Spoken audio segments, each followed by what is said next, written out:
Welcome back, learner. So I want you to picture this. Okay. You're standing on the main observation deck of this massive, brilliantly lit space station. It's known as Starbase 369. Right. And all around you, the environment is just, well, it's engineered for sheer delight. Yeah, it's sensory overload in the best way. Exactly. You've got zero-gravity acrobats twisting through the air, vendors pushing carts of exotic spun sugar sweets, and this whole kaleidoscope of neon lights reflecting off the bulkheads. It sounds incredible. It is. It's the kickoff of a glittering, station-wide festival called the Starfall Carnival. A literal carnival in space. Right. But then, right in the middle of all this aggressive joy, I guess you'd call it the primary docking bay doors part. Hmm. And limping into this space of pure celebration is the USS Arawyn. Ah, yeah. It's a completely battle-scarred starship. The hull is torn open, the metal is jagged and blackened from violent impact, and the crew inside has just survived an absolute nightmare. It is an incredibly striking visual. You have the ultimate symbol of leisure and engineered happiness pressing directly up against the ultimate symbol of survival, trauma, and structural failure. Yeah, it's jarring. It really is. And the juxtaposition forces us to confront a reality that anyone operating in a high-stakes environment eventually faces. And that reality is actually the foundation for our mission in today's deep dive. We are analyzing a really fascinating collection of personal logs, mission reports, and private correspondence from the crew of the Arawyn and also from the station command. Some really revealing stuff in those. Absolutely. And our objective today is to explore the profound psychology of decompression. Right. We want to look at how high-performing people who have literally just been fighting for their lives, how they transition from a state of extreme white-knuckle crisis back into, normal life. Which is not easy. No. How do you go from patching a hull breach to eating cotton candy? Well, the short answer is you don't, at least not immediately. Yeah, that makes sense. The emotional and physiological stakes here are massive. This isn't simply an engineering problem where a dock worker just welds a new plate over a damaged ship. Right. It's way deeper than that. Exactly. It's a neurological problem. The human mind is trying to process profound loss while surrounded by a literal carnival. The brain simply does not have a switch you can flip to instantly downregulate from combat readiness to casual observer. Okay, let's unpack this because the immediate aftermath of survival isn't relaxation. It is a desperate need to maintain control. Yes. When the environment around you suddenly shifts from hostile to safe, the very first psychological instinct is to aggressively reestablish boundaries. Which makes perfect sense biologically. Right. And we actually see this dynamic play out before the Arawyn's crew even steps off their ship. Yeah. Let me introduce you to Ensign Quen Lyra. Ah, yes. Ensign Lyra. She's stationed on the Starbase, and she's tasked with guarding a time-sensitive, highly anticipated carnival installation. The opening sequence of the festival is looming, and Director Virex, the man running the event, he wants access to the area. But station security hasn't officially cleared it yet. Exactly. What's fascinating here is the specific tactic Virex uses to bypass her. He doesn't resort to anger. Right, he doesn't yell or pull rank. No, he doesn't threaten her at all. He utilizes a technique we call smooth framing. He approaches Lyra and calmly suggests that the security delay is operationally unnecessary. Oh, wow. Yeah, and that by standing in his way, she is the one introducing risk to the presentation. He's essentially weaponizing corporate reasonableness to create cognitive overload. That is so manipulative. It is. He wants her to feel socially awkward for simply doing her job. It's a brilliant, insidious form of pressure. And we see this in our own lives, learner. Anytime someone tries to make us feel bureaucratic or inflexible for holding a necessary boundary. Oh, all the time. But Lyra does not yield. She relies on an internal cognitive anchor. The logs note her repeating a specific cultural mantra in her head. I love this part. Yeah, she thinks, the prophets see the whole, I will do my part. It's so grounding. It really is. She uses that mental architecture to completely block out Virex's social manipulation, repeatedly stating that the restriction remains. Which is an incredibly difficult thing for a junior member of any organization to do. I mean, the biological instinct is social compliance. We want to please the boss. Right, exactly. We naturally want to please the higher status individual, but Vice Admiral Cedra McLaren, the fleet commander, actually observes this entire standoff from the shadows. Without pressure. Right. But recognizing the psychological fortitude it took for Lyra to maintain that boundary, McLaren pulls her into a room of senior officers and immediately promotes her to lieutenant. On the spot. On the spot. She literally skips her a rank, stating that advancement is earned, measured, proven. I mean, I understand rewarding good protocol, but let me offer a different perspective here. Okay, sure. Isn't Lyra just acting like an overly strict bouncer at a nightclub? Hmm. Like the threat is gone, it's carnival time, and she's just blindly enforcing a checklist. It feels a bit rigid for a supposed hero moment. Yeah. Well, it might look rigid on the surface, but the underlying mechanism is entirely different. A bouncer is protecting the subjective vibe of an entertainment venue. Lyra is protecting structural integrity in the cold vacuum of space. Oh, okay. The stakes are wildly different. Exactly. In a high-risk, high-consequence environment, a compromised boundary isn't just a minor inconvenience, it's a potential catastrophic failure. So it's not about the rules, it's about the safety. Right. McLaren's promotion is an acknowledgement of a rare leadership trait, which is the ability to decouple operational safety from social pressure. If Lyra can withstand a charismatic director over a festival installation, she can be trusted to hold the line when human lives are actively in jeopardy. So what does this all mean for the crew of the Arawyn? Because if Lyra is demonstrating how to hold a boundary on a pristine station, we have Captain Sabrina Corbin demonstrating the devastating isolation of holding that boundary on a broken ship. That transition is just heartbreaking. It is. When the Arawyn finally docks, Captain Corbin steps out onto the observation walkway to visually inspect the damage. She just stares at this violent, jagged breach in the hull, fully aware that 3 of her crew members died in that exact section. Corbin's reaction, or rather, her lack of visible reaction, is a textbook study in command isolation. She doesn't even flinch, does she? No, she doesn't. She is absorbing the physical manifestation of her crew's trauma, the blackened metal, the exposed framework, but she processes it in complete silence. Which has to take an incredible toll. Huge toll. But she maintains an impenetrable professional armor because she understands that a leader's visible emotional state becomes the operational reality for the entire crew. Wow. Yeah, if she crumbles, the structural integrity of her command crumbles with her. But maintaining that armor requires an immense expenditure of physical energy. The transition from survival to safety isn't just mental, it is deeply biological. It's exhausting. To understand the sheer impossibility of just turning off a brain wired for survival, we have to look at Lieutenant Ryan Collingway. Oh, poor Collingway. Right. He is an exhausted engineer on the Arawyn.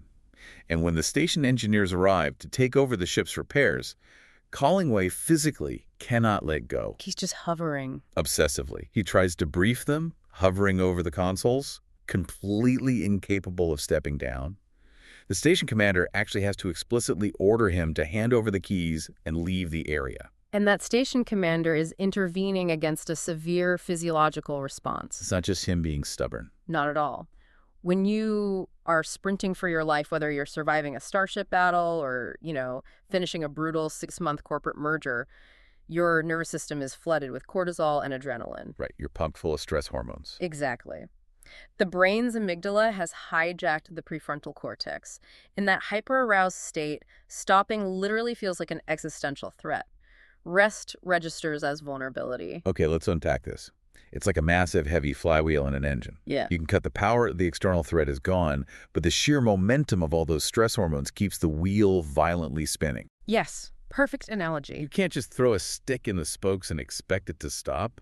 The system will shatter. You have to let friction slowly bleed the momentum away. Rest often has to be enforced from the outside because the body is actively fighting it. That flywheel metaphor perfectly captures the necessity of gradual downregulation. The momentum has to go somewhere. Right. And we see a fascinating sociological approach to bleeding off that momentum through Counselor Nick Miller. Oh, Counselor Miller is a brilliant case study. He really is. He is working himself to the absolute bone, running on fumes and caramel espresso, just trying to manage the psychological fallout for the ship's lower decks. He's barely holding it together himself. Seriously, he is so sleep-deprived he's anthropomorphized his desk bonsai tree. He named it Ray. That's when you know you need a nap. Exactly. Yeah. But his methodology is stunning. He uses a flask of fake liquor. Right, the concoction. Yeah, it's citric acid, black pepper, and honey. And he uses this to get his guarded, stoic crewmates to open up to him. Miller is utilizing a profound sociological tool here, the ritual of shared transgression. Okay, what does that mean in this setting? Well, In high-stress, hierarchical environments like the military or emergency medicine, directly asking for psychiatric help feels like admitting a fatal weakness. It violates the cultural norm of invulnerability. You can't just say, I'm scared. Right. But sharing a strong drink with a comrade, that aligns perfectly with the culture of solidarity and shared hardship. So he's basically using a Trojan horse to bypass their defenses. Exactly. The aggressive bite of the black pepper and citric acid mimics the sensory experience of alcohol, which satisfies the crew's need for a tough, rugged ritual. He matches their defensive energy to build trust, without actually compromising his own cognitive abilities. It's a masterclass in meeting the patient precisely where their armor is thinnest. However, while Miller is brilliantly facilitating decompression for others, he's entirely neglecting his own.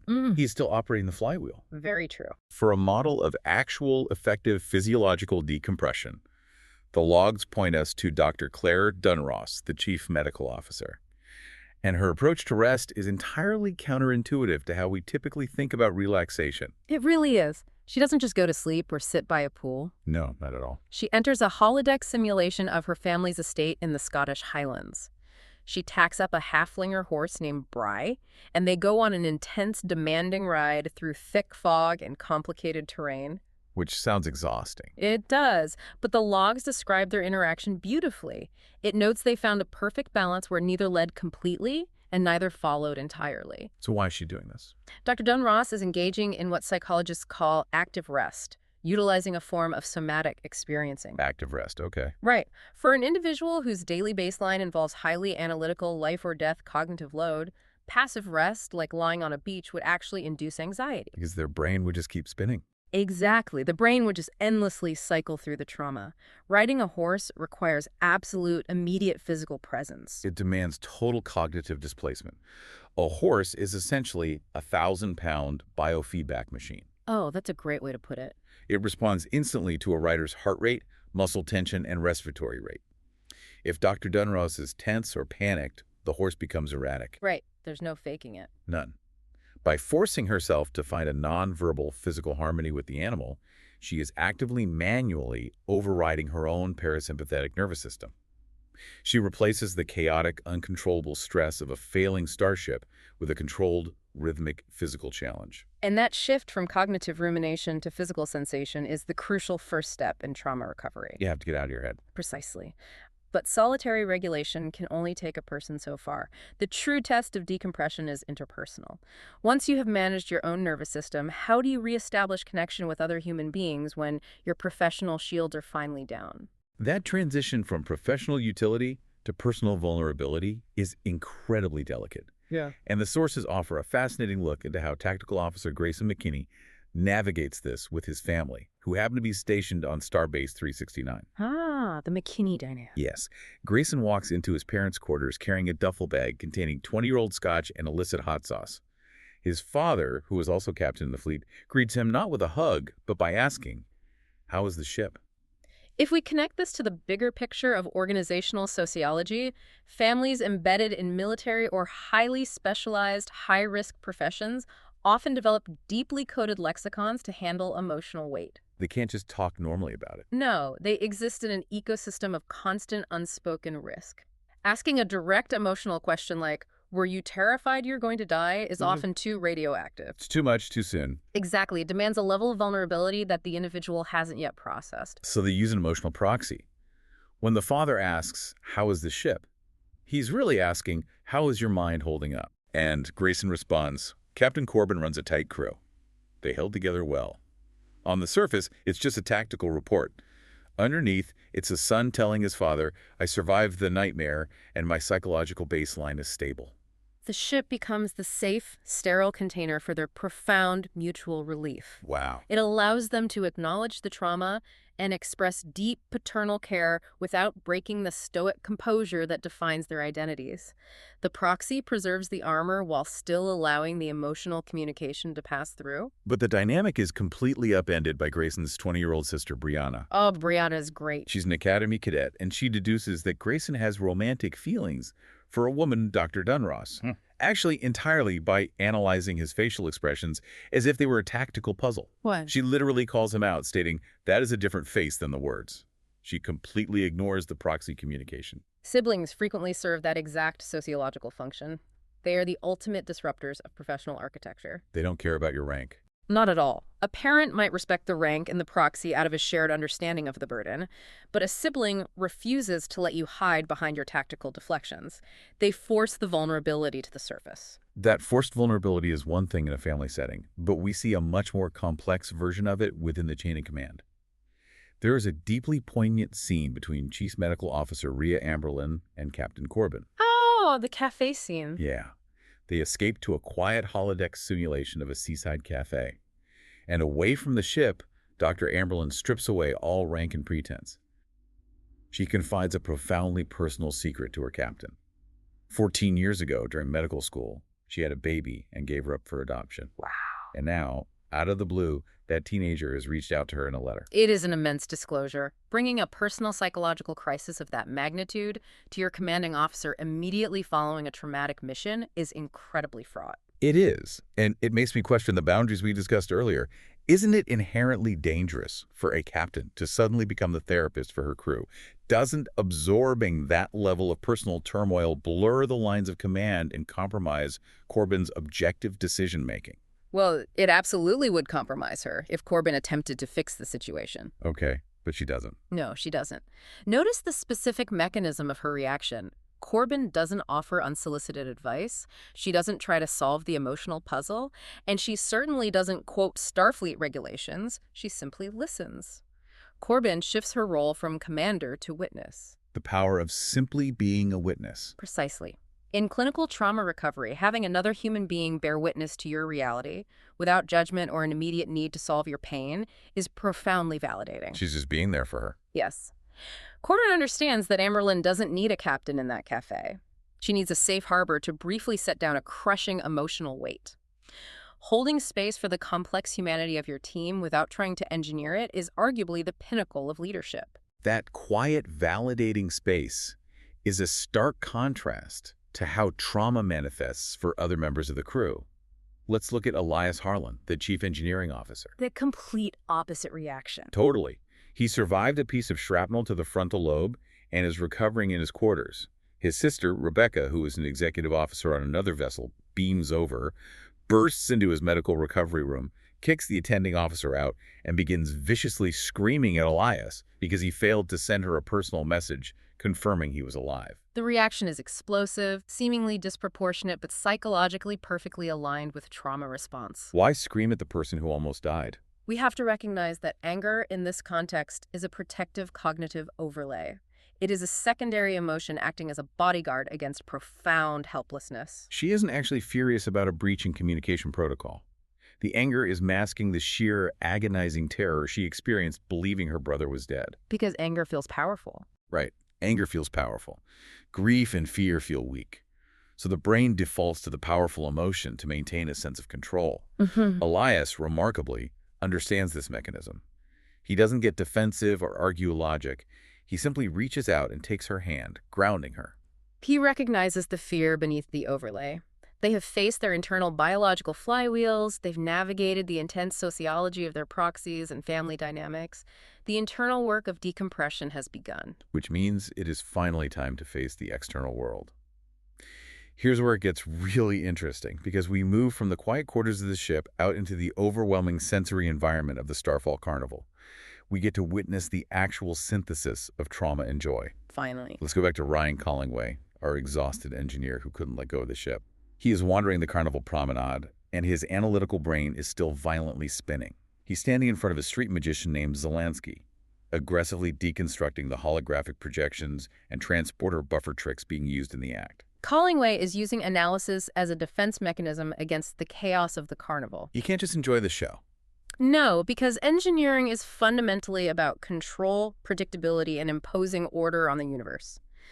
Magic, and the concept of a carnival itself, represents the exact opposite. It is an invitation to surrender control to wonder.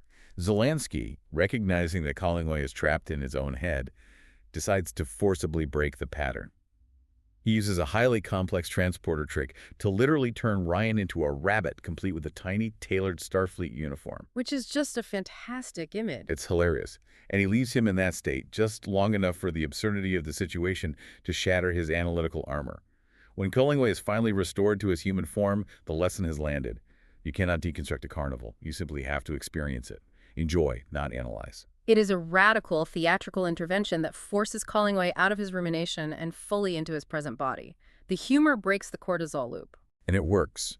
The disruption gives him the courage to stop overthinking his personal life. He meets up with Allura Renan, the station's morale director. Just as a massive, station-wide meteor shower light show begins, Ryan silences his persistent fears of rejection and kisses her. That kiss is a profound moment of psychological integration. It's a huge step for him. It requires an immense vulnerability. Pursuing connection and allowing yourself to experience joy immediately after a trauma requires just as much bravery as facing the combat itself. You are deliberately choosing to invest your heart in a future that you now intimately know is fragile. That fragility is highlighted beautifully during the meteor shower. The logs reveal that Admiral McLaren, the same stoic, unyielding admiral who promoted Lyra at the beginning, was the one who initiated this massive light show. And in classic McLaren fashion, she engineered it with 3 layers of redundancy. Of course she did. But as the lights wash over the station, even McLaren drops her armor. Yes, initially she is scanning the crowd, maintaining her vigilant command posture, but then her eyes land on her 15-year-old son, Will. Oh, this moment. It's so good. He is standing in the crowd, holding a young girl's hand, completely mesmerized by the lights. McLaren gently tugs on her husband's sleeve and whispers, "Don't look yet." Wow. For that one fraction of a second, the fleet commander vanishes. She is entirely a mother, fiercely protecting a fleeting, beautiful moment of innocence for her child.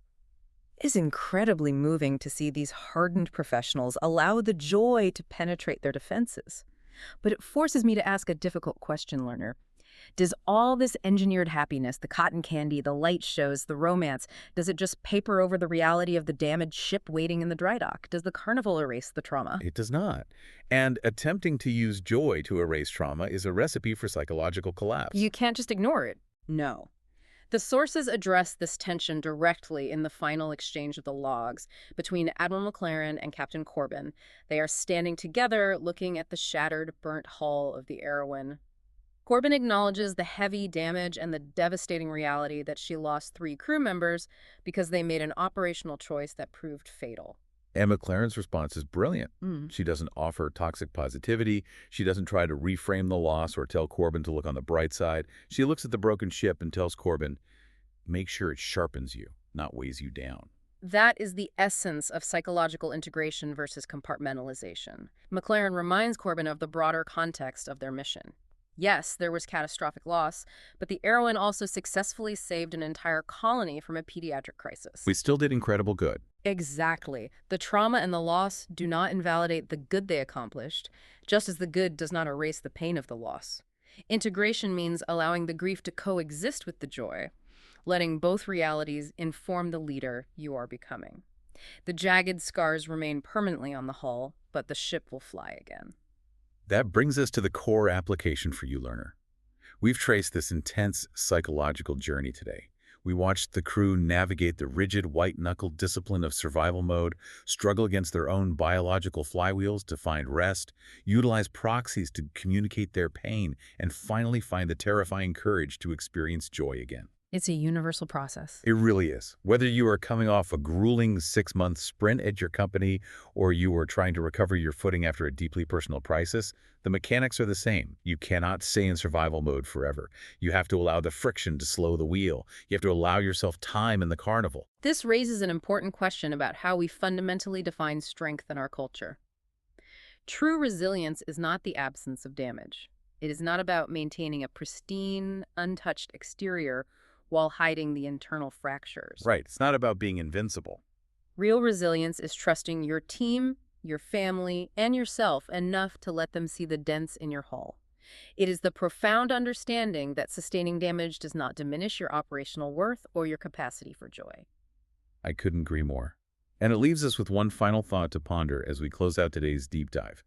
When the carnival is finally over, when the neon lights power down, The vendors pack up their carts, and it is inevitably time to go back to the demands of your work. Does the heavy armor of duty ever fit exactly the same way once you've allowed yourself to truly breathe? Or does the act of taking it off, even just for one night, fundamentally change your shape for the better? A vital question for anyone carrying the weight of leadership. Thank you for exploring the depths with us today, learner. Take care of yourselves out there, and remember to let the flywheel slow down.